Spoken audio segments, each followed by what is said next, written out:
I'm sick. Again. Holy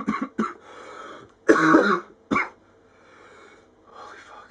Alright everyone, welcome back to my channel with a brand new video.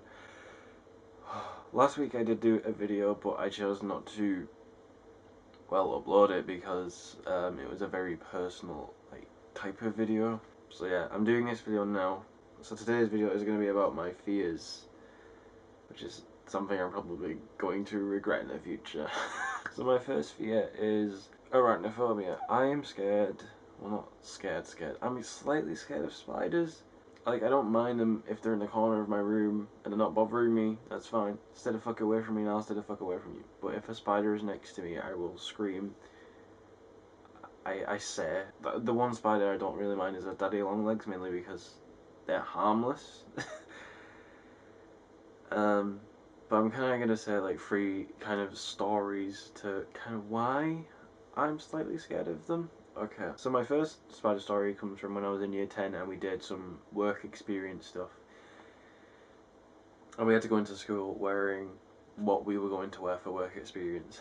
I was getting ready to go to school wearing my work experience clothes because I was working in a bowling alley.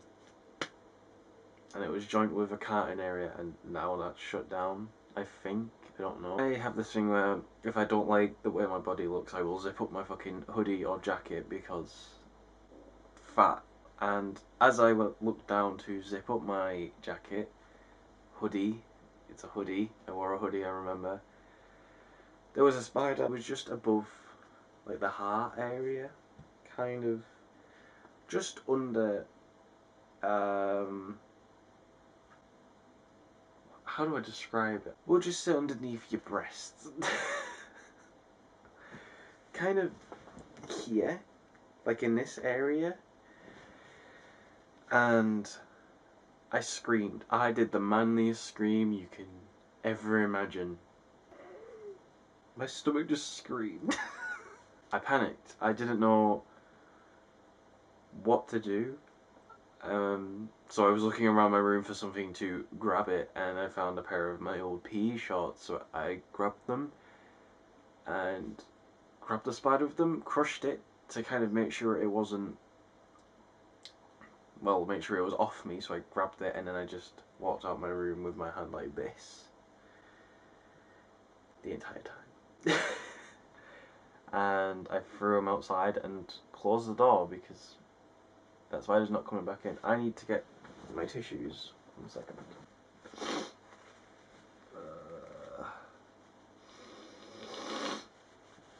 I hate my life. And my mum was like, David, why did you scream? And I was like, there was a spider on me. And she thought I was playing a game. Like, a fucking video game. And like, no, Mum, I don't play games in the morning if I have school to get to. The second spider story comes from when my bed was over in that corner. You would probably know from my first few videos where I recorded. And I was on my laptop and I had Penny with me. I was just chilling on my laptop looking at stuff on Facebook or whatever. I can't remember what I was doing, but I know I was on my laptop. And in the corner of my eye I saw Penny was looking at something behind me. So I thought, what are you looking at? So I turned to see what she was looking at.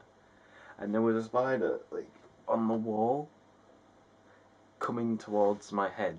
And I thought, if Penny wasn't there, that spider would be on my head and probably crawling onto my face, and I would probably scream again. Like I said, I don't mind spiders, but if they touch me,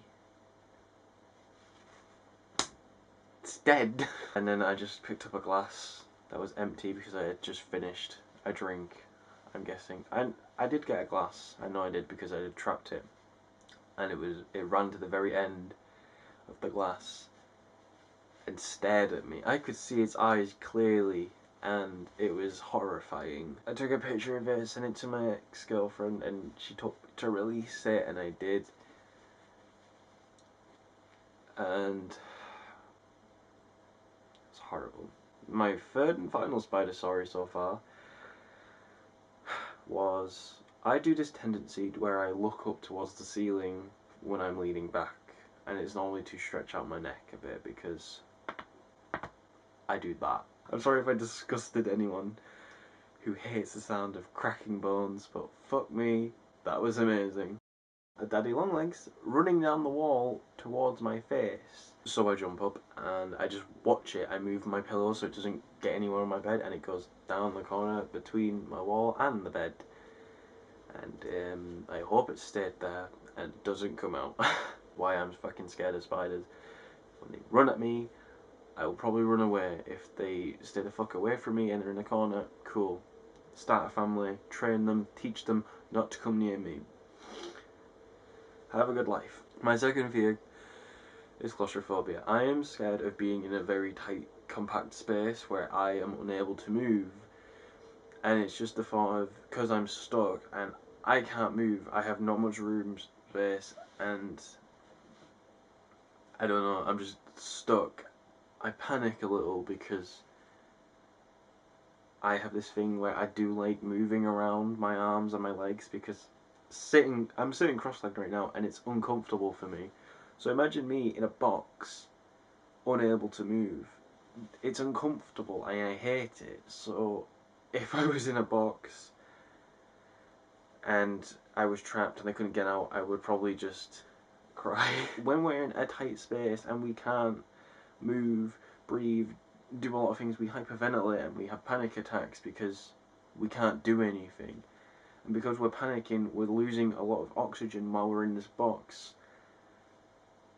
And because we realise this, some people can like kind of slow down their breathing, but it depends on how bad your claustrophobia is, and you just waste all your oxygen, and I guess you can potentially die from being claustrophobic. So yeah. I'm saying this, and watch me just disappear one day, and I'm trapped in a fucking box. I'm basically like that Ryan Reynolds film, where he's buried alive, and he can't get out. That's gonna be me soon. My third fear is falling. I don't know what the actual term is, I'm scared of falling. Now, you might think, but aren't you just scared of heights? No, I don't mind heights as long as I'm safely secure behind like a guardrail or whatever. But if I look down and I'm not safe, I'm not secure, and I know I can fall, I panic. I worry a lot. Like, I will sit there looking and I will lose like my breath. I won't breathe a lot. This happened to me because me, my dad, and his ex-fiance and my stepbrother at the time, we went to this bridge and it was, I think, 14 foot. I don't know. He said it was something, and it was above the tens. It's embarrassing to say that a 6-year-old jumped off the bridge perfectly fine, jumped off it more times than me, and he was fine with it. Me, a 19-year-old, was scared of jumping off said bridge. It's embarrassing to say that, but I just don't like falling. Because knowing that I'm falling, gravity's not going to help me now, and I'm falling very, very fast, knowing that I could meet my demise any time now from falling, scares me. So I'm not scared of death. On occasions I am, on occasions I'm not. But falling is the one way I do not want to die. I will take decapitation. I will take my lungs and my entire organs being ripped out. I will not die by falling. I refuse to die by falling. You can torture me, you can tie me to a chair, you can rip out my organs. I don't care. If I'm dead, pff, who gives a shit? If I fall to my death, no. I'd rather die another way, thanks. So, my next fear is being alone. Isolation scares me. Not being able to talk to anyone about what I've done, or just being able to see my friends and family anymore kind of scares me. I know I tend to lock myself away into my room, away from people. That's because I spend a lot of time around people all day. Depending if it's the weekend or a week off, I do tend to like to be alone every now and again, but if I'm alone for too long, I get bored, and when I get bored, I kind of have a crisis with my life. I kind of worry about a lot of things. So I just don't like isolation. So please, always talk to me. Now, my last fear. My final fear. This one's probably going to get a lot of fucking detail into it, so be prepared. My final fear is the fear of what's in the dark. I'm not scared of the dark. No, I'm scared of what's in the dark. Why am I scared of what's in the dark? It's mainly listening to sleep paralysis stories and knowing that because you're very vulnerable and you can't move and there's something pressing down on you, staring at you, whether they're on top of you or in the corner of your room or just entering your room, looking at you, knowing that you can't do anything is fucking scary. But I also think it's because as a kid I grew up very into horror.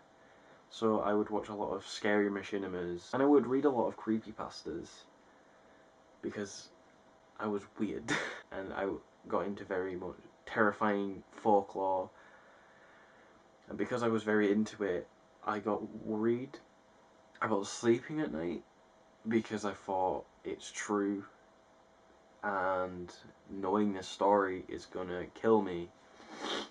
I said it was gonna get a lot of detail. There's not a lot of detail. I'm just scared of something being there. Like, I wake up and I'm unable to move, and then there's just something in the corner of my room or on me, and you don't know what it is.